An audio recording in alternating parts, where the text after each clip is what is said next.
I think a lot of the unrest that we've been seeing in the last 10 years is because data is exposing more of who we actually are. And the people that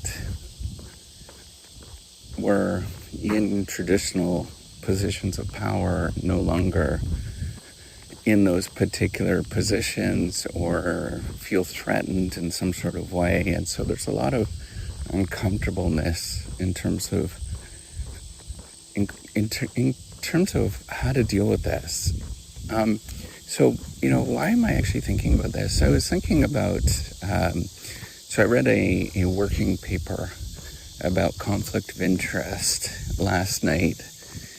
And it was a conflict of interest that was going on within academic markets and how strong that they actually are. And these conflict of interests were defined essentially as, were they benefiting somehow through personal relationships? Were the academic researchers benefiting through personal relationships in a very direct, almost unnerving way? I'm not going to go into too many details, but it was just extraordinarily surprising in how strong these conflict of interests actually are. And, I was thinking about this in terms of my profession. This is, being a researcher, a scholar. We're supposed to be of a Nobel bunch, I guess. I mean, I guess that's what the myth is. It's what people sort of dream up. And that none of these conflict of interest should exist. But the reality is that they are very, very strong. And the only way that we can see these conflict of interest often, is because of data that's available. These people went and analyzed data that was publicly available and did some matching, did a whole bunch of work. It was actually fairly well done. And saw all of these, whether you call it a conflict of interest or not, relationships, whether it's just like personal networks and things like that, it was rather surprising, at least to me, in how strong that these actually were. And, if you are in the academic game, you kind of are well aware of them, or you just didn't know the prevalence of them. And I don't think anything. So first of all, kudos to the authors, or the people that did this. I don't have the guts. I mean, I feel awkward even talking about it because I don't know who's listening. And, having my concerns known publicly is a real challenging thing. I think a lot of us probably think about this because it can hurt my career. That I often think about, that there is a lot of unfairness that happens, and exposing that makes it very real. And the only way that we can expose that we can actually see this, it probably existed for many years. It's probably very much baked into the system. That's why it exists. It's not something that just pops out of thin air. It's not something that people intentionally do in terms of, let's just, make this happen in this such a way. It's that it's evolved in a very evolutionary, incremental way, not realizing at one point it maybe was very close-knit and conflict of interest were a thing, right? And it was probably okay back in the 1940s and 50s. But now with the availability of data and the calls for better science and things like that, I think, at least for me, it makes me uncomfortable. And it also makes me reflect on who I am, because I think, have I benefited from this as well? And it's all very uncomfortable, like everything about it. So I think like this is just a little tiny microcosm of the sort of the what data can actually do and what data can actually show. That because we have this prevalence of available data today, we're starting to see patterns that make us all kind of uncomfortable, and we don't know how to deal with this. So I think like there's two reactions. First reaction you get is to say, it doesn't exist. Be defensive, really take a hard stance and try to navigate it, to reduce, to sort of really take a defensive stance, right? Like to say that this is, whether it's a problem or not, I don't know, right? Like that's a judgment call, I think. But I think understanding that, being called out sometimes because of the sort of realness of it, that's more of a challenging thing to deal with. So that's one way, is to be very defensive because the sort of practices are called out. And I would imagine that would very strongly happen. And that's why I would have not done a study myself, because I'm just not brave enough on that. But we all know it exists. And it can very much harm your career, and particularly in the academic game, which is, as you've been in it as you get longer and longer in it, you realize that there is a lot of personal networks that are involved.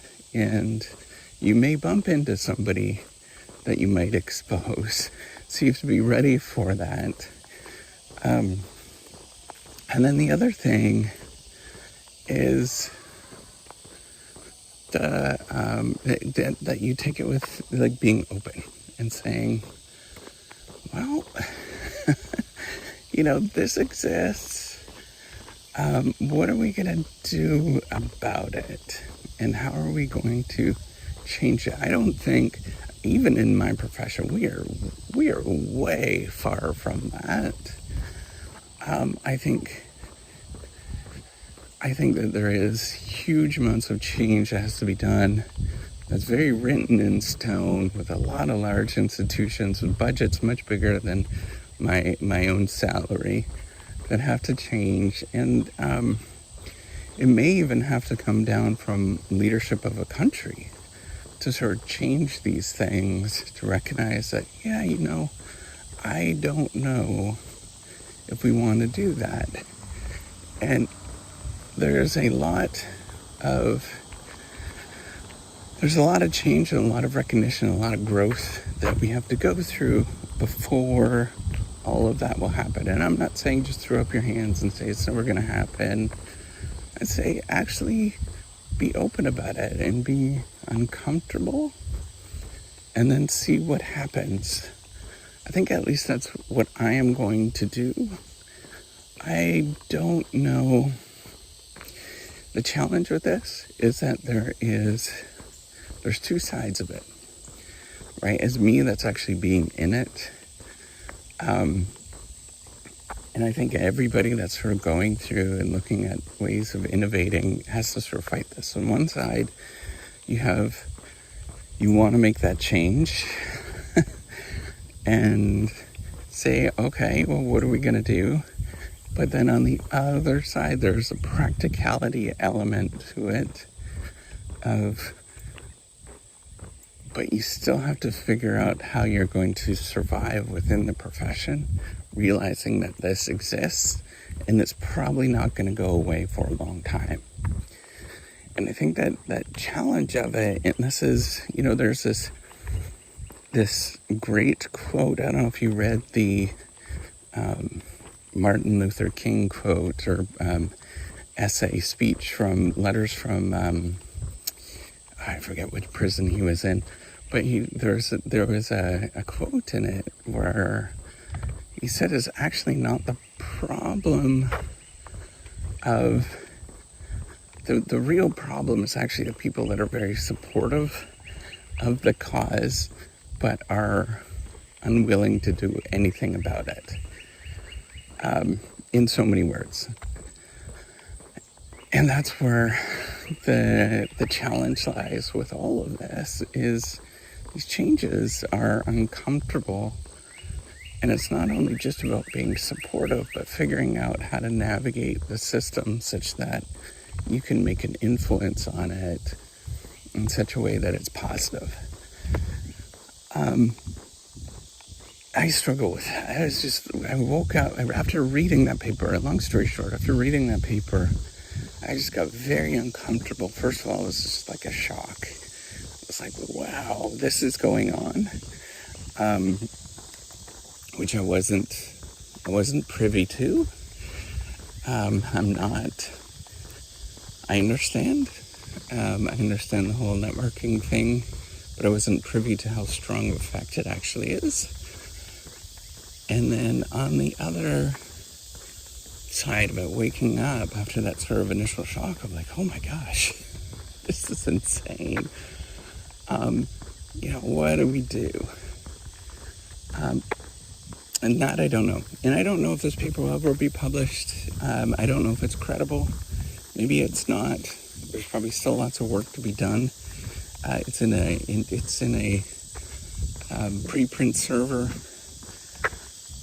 So there's probably still work to be done, and maybe I shouldn't pay attention to it and weight it that much at this moment.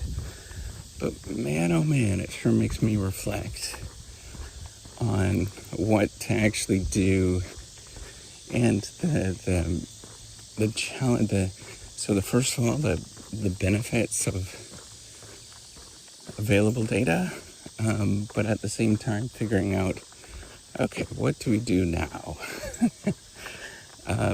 Given that I'm sure many of us actually don't want to make these changes because of the challenges in the way that it's actually been structured. I think there's going to be a lot of private conversations of trying to figure out how to deal with this going forward. So kudos to the authors. I can't remember who it was. There was somebody at Virginia Tech and somebody in Australia. Kudos for doing all of that heavy lifting. It's a lot of work. And for being brave enough for actually pointing this out. And notice, that was the other thing I was noticing was like, okay, I suspect that there's power structures to be done and set with even how that actually was created.